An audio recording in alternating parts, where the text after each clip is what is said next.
नमस्कार, उज्जैन टीवी आप सभी दर्शकों का स्वागत करता है। मैं हूं आपके साथ खुशबू परमार। आइए नजर डालते हैं आज की कुछ खास खबरों की ओर। बाढ़ आने के पूर्व पाल बांध रहा प्रशासन, कर रहा कोरोना की संभावित तीसरी लहर की तैयारी। टीकाकरण का विरोध कर रहे ग्राम वासियों को मालीखेड़ी पहुंचकर सांसद ने दी समझाइश। कोविड-19 स्वास्थ्य संगठन के बैनर तले अस्थायी स्वास्थ्य कर्मियों ने किया भीख मांग कर प्रदर्शन। अमेरिका में रह रहे पूर्व इंजीनियरिंग छात्रों ने उज्जैन वाले ग्रुप के सहयोग से 15 बाईपैक मशीनें दी उज्जैन प्रशासन को। और इसी के साथ सुरक्षा कर्मियों को वेतन न मिलने और कांग्रेस द्वारा मुख्यमंत्री के पुतले जलाए जाने पर उच्च शिक्षा मंत्री ने दी अपनी प्रतिक्रिया। और अब समाचार विस्तार से। पहली और दूसरी लहर में कमियां और आक्रोश का सामना कर चुके प्रशासन ने संभावित तीसरी कोरोना लहर का सामना करने के लिए कमर कस ली है। अतीत से सबक लेकर भविष्य के लिए दूरदर्शिता पूर्ण रुख अपनाना सतर्कता का परिचायक होता है। कोरोना की संभावित तीसरी लहर से मुकाबला करने के लिए प्रशासन ने अपने स्तर पर रणनीति तैयार करी है। तैयारियों का जायजा लेने के बाद कलेक्टर आशीष सिंह ने बताया, देखिए, आज चरक भवन के निरीक्षण के समय जो हमारा फोकस है वो ये है कि जो तीसरी लहर कोरोना की जो बात करी जा रही है उसकी तैयारियां हमारी पूरी तरीके से होनी चाहिए और भगवान करे कि ऐसी स्थिति ना उत्पन्न हो, लेकिन फिर भी अगर कहीं ऐसा कुछ होता है तो हमारी तैयारी पूरी रहे, इस दिशा में हम लोग काम कर रहे हैं। इसके लिए हम लोग 60 नए ICU बेड्स जो एडल्ट्स के लिए हैं कोरोना के लिए वो हम लोग तैयार कर रहे हैं, क्योंकि हम लोगों ने देखा कि ऑक्सीजन बेड्स के साथ साथ ICU बेड्स की किल्लत हम लोगों को इस बार महसूस हुई थी। तो 60 नए ICU बेड्स क्रिएट किए जाएंगे, जिसमें से 30 नए ICU बेड चरक भवन की 5वीं मंजिल पर और 30 नए ICU बेड्स जो हैं वो माधवनगर में हम लोग बनाएंगे। तो उसके लिए 3-4 दिनों में काम प्रारंभ हो जाएगा। CMHO महावीर खंडेलवाल ने भी तत्संबंधी जानकारी देते हुए कहा कि जो कमियां दूसरी लहर के दौरान रही उन्हें दूर किया जाएगा। साथ ही तीसरी लहर से मुकाबले की सारी तैयारियां कर ली गई है, खासकर उस संभावना के संदर्भ में कि यह बच्चों को प्रभावित कर सकती है। तीसरी लहर के बारे में कुछ विशेषज्ञों का कहना है कि बच्चों में ये लहर काफ़ी संक्रामक हो सकती है, तो बच्चों का वार्ड की कैपेसिटी बढ़ाने की भी तैयारी कर रहे हैं। हम लगभग दूसरी मंजिल पे 120 ऑक्सीजन बेड और 15 पेडियाट्रिक्स ICU के बेड प्लान कर रहे हैं और 5वीं मंजिल पे एक नया ICU बड़ों के लिए प्लान कर रहे हैं। इसके लिए कलेक्टर साहब ने पूरा निरीक्षण किया था और हमने जो प्लानिंग दी थी उस प्लानिंग से अपनी सहमति व्यक्त की थी।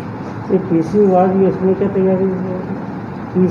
PICU बच्चों का ICCU को PICU बोलते हैं हम उसमें, पेडियाट्रिक्स इंटेंसिव केयर यूनिट।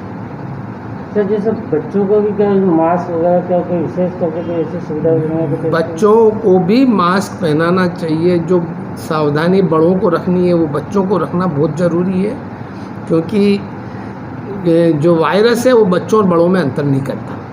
टीकाकरण से परहेज कर रहे ग्राम मालीखेड़ी के ग्राम वासियों को सांसद ने दी समझाइश, कहा टीके से है आपकी सुरक्षा। विगत दिनों उन्हेल के समीप स्थित ग्राम मालीखेड़ी में टीकाकरण के लिए गए स्वास्थ्य अमले पर टीकाकरण का विरोध करते हुए हमला कर दिया गया था, जिसमें एक स्वास्थ्यकर्मी सहायक गंभीर रूप से घायल हो गया, मगर अब धीरे धीरे स्थिति सामान्य हो रही है।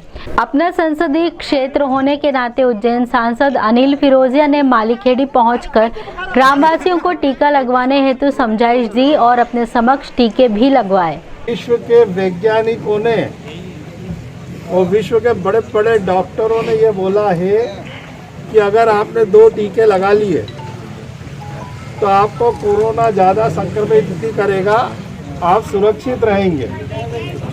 पहली लहर आई थी, हमने सबने भुगता, और दूसरी लहर आई तो उससे और ज़्यादा नुकसान हुआ। टीके लगवा चुके ग्रामवासियों का पुष्पमाला से सम्मान भी किया गया। आप पे लगवाए नहीं?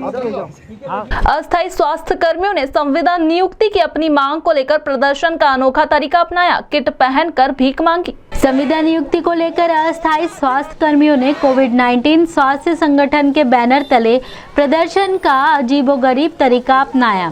स्वास्थ्य कर्मियों ने कोरोना किट पहनकर हाथों में भिक्षा पात्र थामे सड़कों पर भीख मांगी। व कलेक्टर से घुटनों के बल बैठकर अपनी मांगों की गुहार लगाई। गौरतलब है कि जिले में लगभग 250 अस्थायी स्वास्थ्य कर्मी हैं जो अपने लिए संविदा नियुक्ति की मांग कर रहे हैं। अपनी मांगों को लेकर स्वास्थ्य कर्मी विष्णु व्यास, आशा सिसोदिया व रचना वर्मा ने कहा, हम इसलिए प्रदर्शन करें कि हम सरकार को ये बताना चाहते हैं कि आज आप लोगों के काम पूरा होने के बाद हम लोगों को काम से निकाल रहे हैं, इसलिए आज हम भीख मांगकर प्रदर्शन कर रहे हैं। सरकार को ये मैसेज देना चाहते हैं कि हमारे पास नौकरी नहीं है तो हमारे पास भीख मांगने के अलावा कोई ऑप्शन नहीं है। क्या सरकार ये भूल गई कि जब पूरा संसार, पूरा देश, पूरा राज्य, पूरा जिला, एक एक कर्मचारी, नेता, अभिनेता घर में सब ऑनलाइन बैठे थे, ऑनलाइन क्लासें, ऑनलाइन मीटिंग चल रही थी, उस समय हमारा स्टाफ संक्रमित होकर पेशेंट के साथ पीड़ित होकर कार्य किया, पेशेंट की जान बचाई, तो क्या हमारा योगदान व्यर्थ जाएगा? हम सब ने कलेक्टर साहब से आज भी मांग यही रखी कि हमें संविधान करें, क्योंकि आप सब कुछ कर सकते हैं, आपके हाथ में। एमपी की संवेदनशील सरकार क्या ये अपना योगदान व्यर्थ जाने देगी क्या?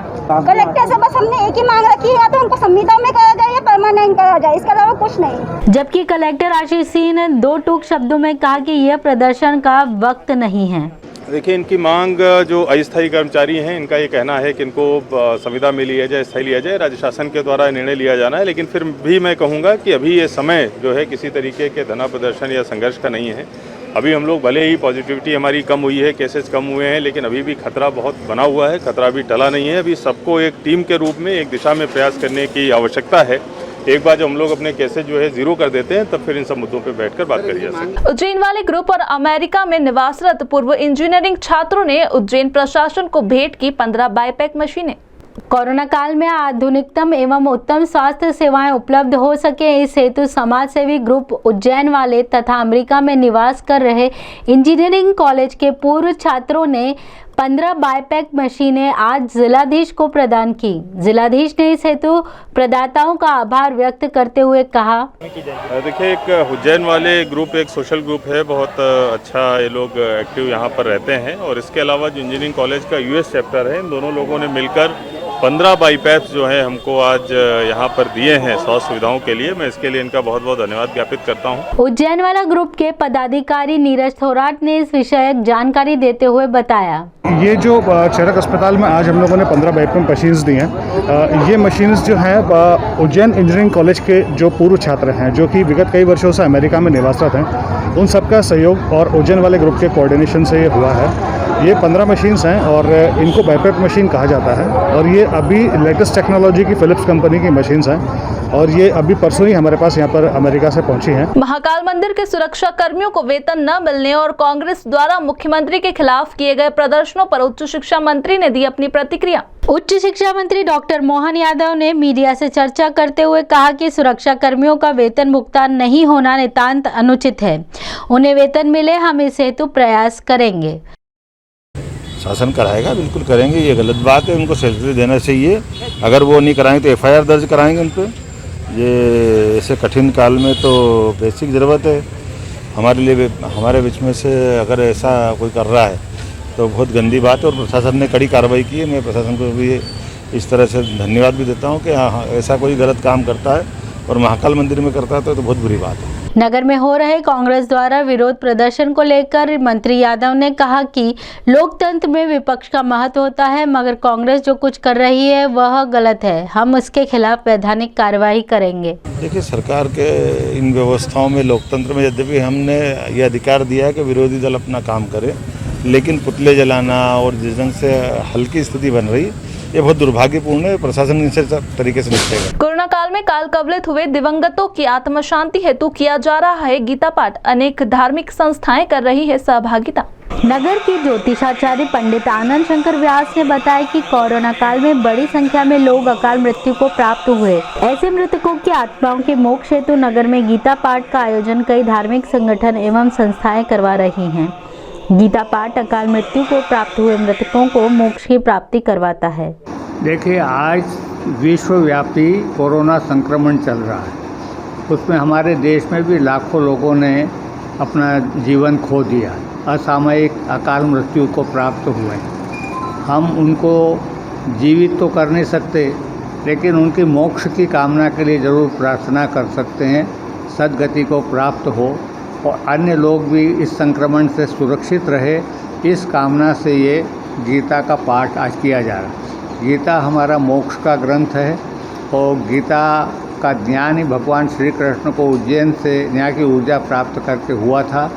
तो ऐसे गीता का उपयोग हम आज उन लोगों के लिए जो अकाल मौत से गए हैं उनके लिए कि सद्गति को प्राप्त हो और उनको मोक्ष की प्राप्ति हो।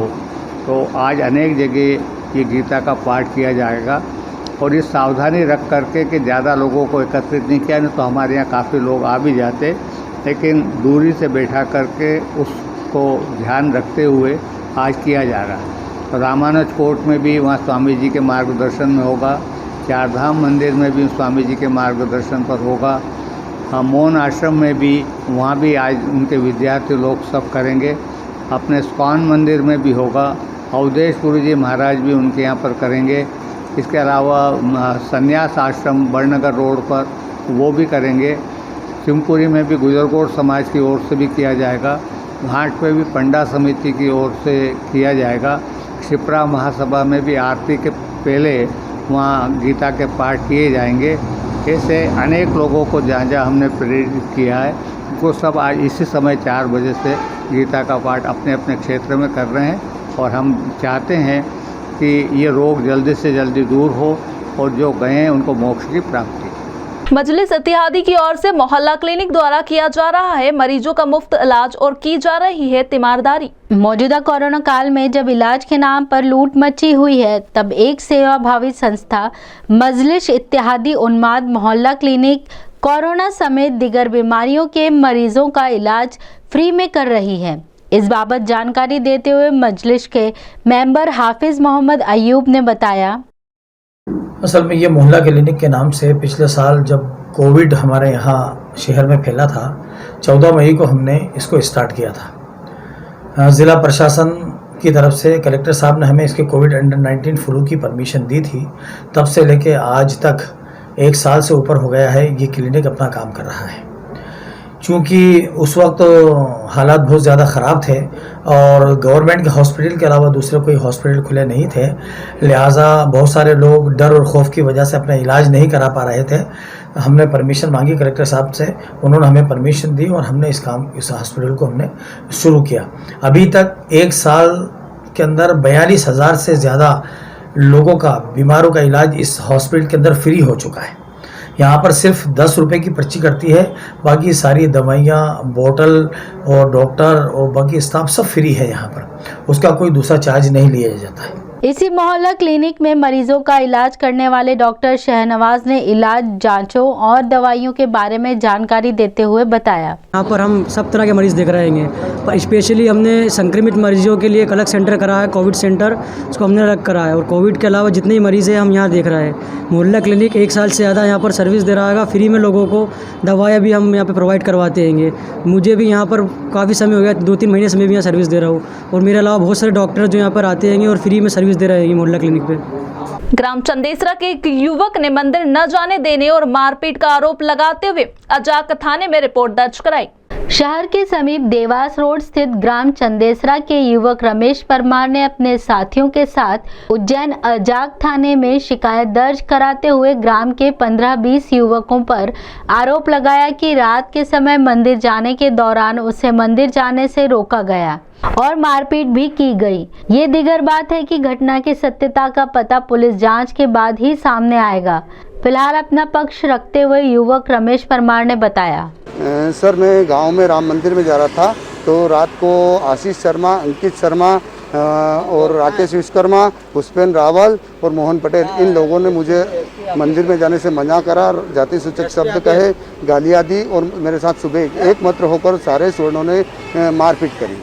जब तक लॉकडाउन रहेगा तब तक हिंदूवादी संगठन द्वारा सतत की जाएगी जरूरतमंदों की सेवा। नित्य किया जा रहा है भोजन वितरण। हिंदूवादी संगठन विश्व हिंदू परिषद, बजरंग दल और सनातनी ब्राह्मण युवा समिति कर्फ्यू काल में रोज जरूरतमंदों को 700 पैकेट भोजन के वितरण कर रहे हैं। खासकर उन लोगों का विशेष ध्यान रखा जा रहा है जो सड़क किनारे रहने वाले भिक्षुक वर्ग के हैं। ये जानकारी देते हुए अंकित चौबे, जिला संयोजक बजरंग दल ने बताया, विश्व हिंदू परिषद, बजरंग दल, सनातनी ब्राह्मण युवा परिषद और ब्राह्मण समाज सेवा समिति, ये तीनों संस्थाएं लगातार 9 अप्रैल से सेवा कार्यों का कार्य शुरू किया गया है। जिसमें ऑक्सीजन सिलेंडर से लेकर भोजन, कच्चा राशन, लोगों को दवाइयाँ उपलब्ध कराना और अन्य जितनी भी परेशानियां हैं, जो एक सामान्य लोगों को जो परेशानियां आ रही थी, उनका एक प्रयास, छोटा सा प्रयास पूरी युवा समिति का ऐसा प्रयास रहा है कि उनकी मदद की जा सके। हमारे शहर के प्रतिष्ठित चिकित्सक कोरोना के लिए जागरूकता और बचाव हेतु दे रहे हैं कुछ हिदायतें। आइए जानते हैं उनकी सलाह। अभी जैसे पिछले लगभग एक साल से हम देख रहे हैं कि कोरोना के केसेस बहुत तेज़ी से बढ़ रहे हैं और अभी पिछले जो ये सेकेंड वेव आई है, इसमें तो बहुत ही ज़्यादा ऑक्सीजन की कमी, बहुत सारी मौतें भी हुई हैं। अभी ये ब्लैक फंगस का भी आ गया है, तो इसलिए हमारे को अब बहुत ज़्यादा सचेत रहने की आवश्यकता है। तो वैसे तो आप सभी जानते हैं कि हमको भीड़ भाड़ वाली जगह पर नहीं जाना है, अनटिल अनलेस बहुत ही ज़्यादा ज़रूरी ना हो। यदि बहुत ज़रूरी है तो ही जाएं, दूरी बना के रखें, बिना मास्क के घर के बाहर बिल्कुल नहीं निकलना है। और घर में घुसते साथ सबसे पहले, आपके घर में बड़े बुजुर्ग रहते हैं, छोटे बच्चे रहते हैं, इसीलिए घुसने के पहले बिल्कुल अच्छे से हाथ, मुंह, पैर सब धो के जाएँ। इसके अलावा आजकल वैक्सीनेशन भी जो शुरू है, जब आपका नंबर आता है बाकायदा दोनों डोज लें, उससे डरने की कोई बात नहीं है, उससे आपको इस रोग से लड़ने की ताकत मिलेगी। इसी के साथ चलते हैं वेधशाला से प्राप्त मौसम के आंकड़ों की ओर।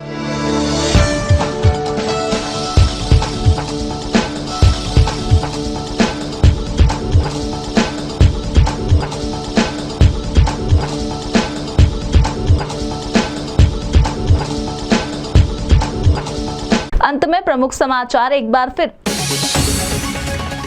बाढ़ आने के पूर्व पाल बांध रहा प्रशासन, कर रहा कोरोना की संभावित तीसरी लहर की तैयारी। टीकाकरण का विरोध कर रहे ग्राम वासियों को मालीखेड़ी पहुंचकर सांसद ने दी समझाइश। कोविड-19 स्वास्थ्य संगठन के बैनर तले अस्थायी स्वास्थ्य कर्मियों ने किया भीख मांग कर प्रदर्शन। अमेरिका में रह रहे पूर्व इंजीनियरिंग छात्रों ने उज्जैन वाले ग्रुप के सहयोग से 15 बाईपैक मशीनें दी उज्जैन प्रशासन को। और इसी के साथ सुरक्षा कर्मियों को वेतन न मिलने और कांग्रेस द्वारा मुख्यमंत्री के पुतले जलाए जाने पर उच्च शिक्षा मंत्री ने दी अपनी प्रतिक्रिया। तो ये थे आज के प्रमुख समाचार। ताजा खबरों के लिए देखते रहिए उज्जैन टीवी। हमारे YouTube चैनल को लाइक, सब्सक्राइब करना ना भूलें। नमस्कार।